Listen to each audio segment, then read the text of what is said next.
서울 관악가 박민규입니다. 조성은 사무처장께 묻겠습니다. 예. 노정무 의원님께 많이 말씀 주셨는데 우리 김태규 직무대행의 언행이 국회 무시의 도를 넘어서 아주 기괴합니다. 특히 저는 개인적으로 입장문에서 탄핵에 대해서 호기심 많은 혹자는 이것이 기네스감이 아닌지 의문을 가질 것 같다, 이런 식으로 발언했어요. 근데 저는 개인적으로 김태규 부위원장 직무대행의 그날 밤을 적으면서 그 방송통신위원회 이진숙 위원장과 탄핵당한 김태규 부위원장이 기네스감이다, 이렇게 생각합니다. 그 이유는 아시는 것처럼 21년도에 똑같이 5명의 방통위원이 36일에 걸쳐서 KBS와 박문진 이사 선정 및 이사 추천 및 선임을 진행했습니다. 하지만 이번에는 단 2분이서 임명 당일 것도 몇 시간 만에 무려 400만 자가 넘는 83명의 지원서를 꼼꼼히 검토하고 회의하면서 의결도 해서 대한민국 공영방송의 이사를 결정했습니다. 그것뿐만이 아닙니다. 부위원장 호선도 했고요. 위원 기피까지 셀프 기각했습니다. 이 모든 것들이 1시간 반 만에 진행됐습니다. 이거야말로 진정하게 이 초인적인 능력으로 기네스감이 아닌가 생각하는데 맞습니까? 기네스감 아닙니까 이거?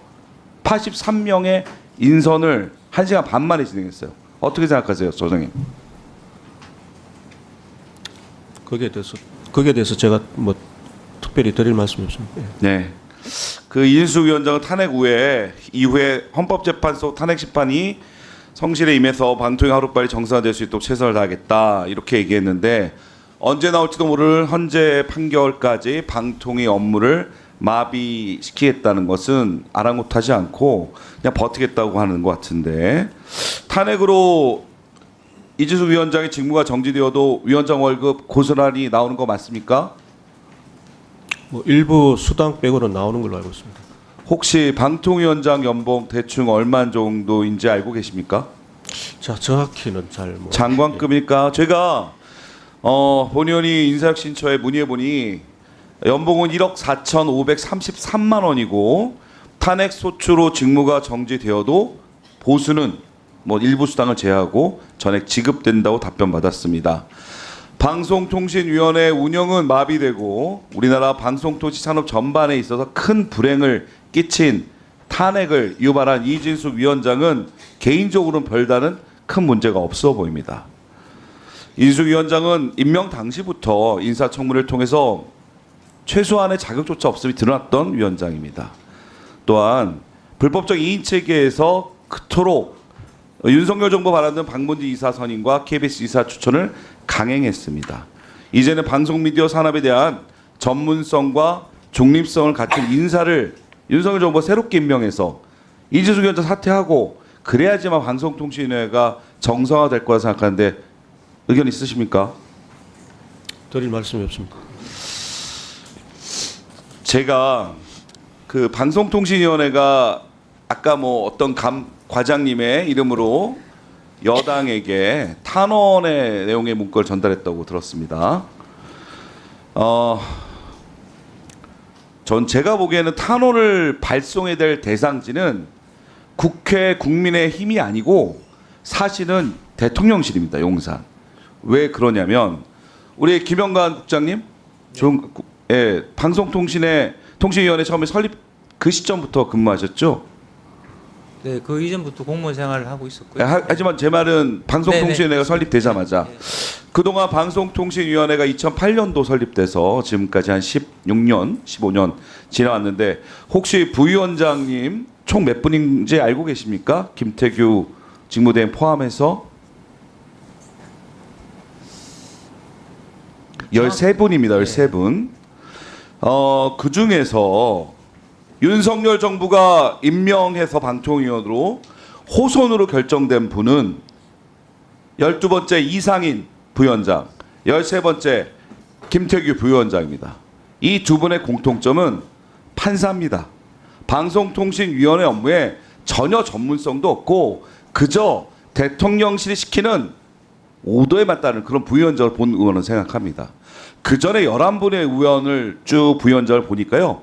다수가 언론인이고 언론인 출신 정치인들이 대부분입니다. 9분 모두 언론에서 오래 근무하다가 방송통신 업무의 전문성이 있었고 언론의 중립성과 공영방송의 중요성을 너무나 잘 아는 분들로만 여야, 국민의힘이든 민주당이든 전시정당이 다 추천해왔는데 왜 유독 윤석열 대통령만 이렇게 자신의 개인적 인연이 있는 판사 출신들로 방송통신위원회 위원을 임명하고 부위원장으로 호송이 되다 보니까 애꿎은 방송통신위원회 직원들이 고생하고 그로 인해서 대한민국 방송 미디어 산업은 뒷걸음질 치고 있다고 저는 생각합니다. 이뿐만이 아닙니다. 사실은 방송통신위원장 이재수 위원장 전에 포함해서 총 몇 분 임명된지 알고 계십니까? 김영광 국장님?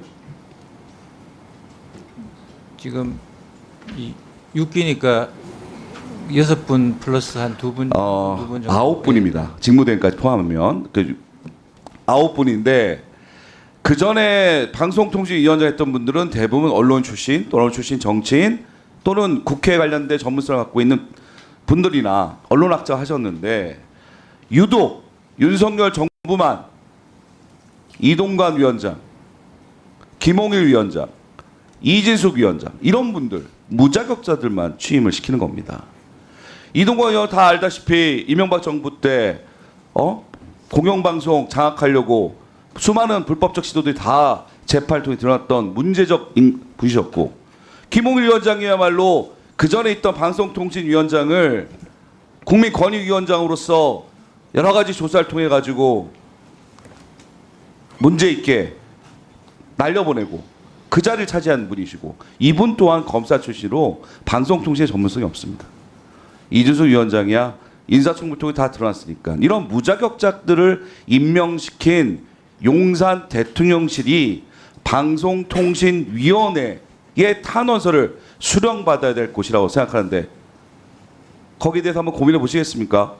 정말 방송통신위원회를 설립부터 고민하셨다면 예의를 갖춰서 진정으로 그럴 의향 없으세요? 국장님? 없으면 없다, 있으면 있다 답변하세요.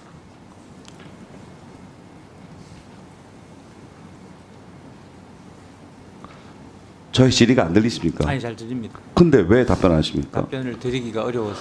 답변 드리기 어렵다고 그렇게 답변하세요. 국장님은 지금 방송통신위원회 최고참 제일 오래된 고위 간부 아니십니까?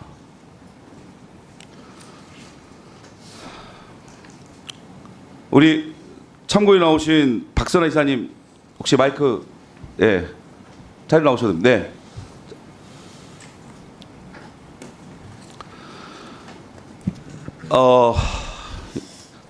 방송문화진흥회 박선아 이사님. 네. 그 2023년 KBS 경영실적을 보면 총 수입은 1,061억 감소했고 단기 순손실 이런저런 수익성, 재무안정성 지표 모두 악화됐습니다. 23년 기준으로 KBS가 553억의 단기 순손실을 볼 때 같은 해 MBC는 단기 순이익을 966억을 받고 참고로 SBS는 316억입니다. 이렇게 OTT를 비롯한 새로운 미디어가 대중화될 때 지상파 방송 전반의 경영 성과 어려운 와중에 MBC가 이렇게 독보적으로 수익성을 높인 이유를 박문지 이사로서 들으신 바 있으십니까? 네. 2023년 경영 실적에 대해서는 2024년 6월과 7월에 이제 그 경평을 마쳤습니다. 그래서 보고서가 저희 방송문화진흥회 홈페이지에 업로드가 된 상황이고요. 방금 위원님께서 말씀 주셨던 그런 실적들이 사실은 KBS나 SBS와 비교했을 때 경영 실적 그리고 신뢰도 시청률 모두 좋았다고 사실입니다. 그러나 이제 경평을 진행하는 과정에서 방부지 이사로서 느꼈던 것은 그럼에도 불구하고 뭐 여전히 경영적인 어려움은 있는 것이 맞고 그리고 특히 그러한 같은 어려움이 작년 2022년과 비교했을 때 급격하게 악화된 것은 맞다. 그래서 그런 과정 속에서 그 어려움 속에서 그 만들어냈던 경영 실적에 대해서는 경평 보고서에서 나름대로 외부 자문위원님들께서 평가하셨고 저희 이사회에서도 만장일치로 통과가 되었습니다. 그것을 어떻게 평가하느냐고 여쭤보셨는데 권력을 두려워하지 않고 공영방송 앞에 놓였던 가시밭길을 이제 스스로 선택한 공영방송의 구성원들과 경영진들이 더욱 긴장하고 언론과 방송의 본연의 역할에 더 한 결과라고 생각을 하고요. 그러한 어떤 그 MBC의 어떤 그런 작년 이후로부터 걸어왔던 그런 과정들을 국민들이 잘 아시고 지지를 보내주셨던 결과는 그렇게 시청률과 어떤 신뢰도로 나타났다라고 생각하고 있었습니다. 네. 네, 고맙습니다. 네.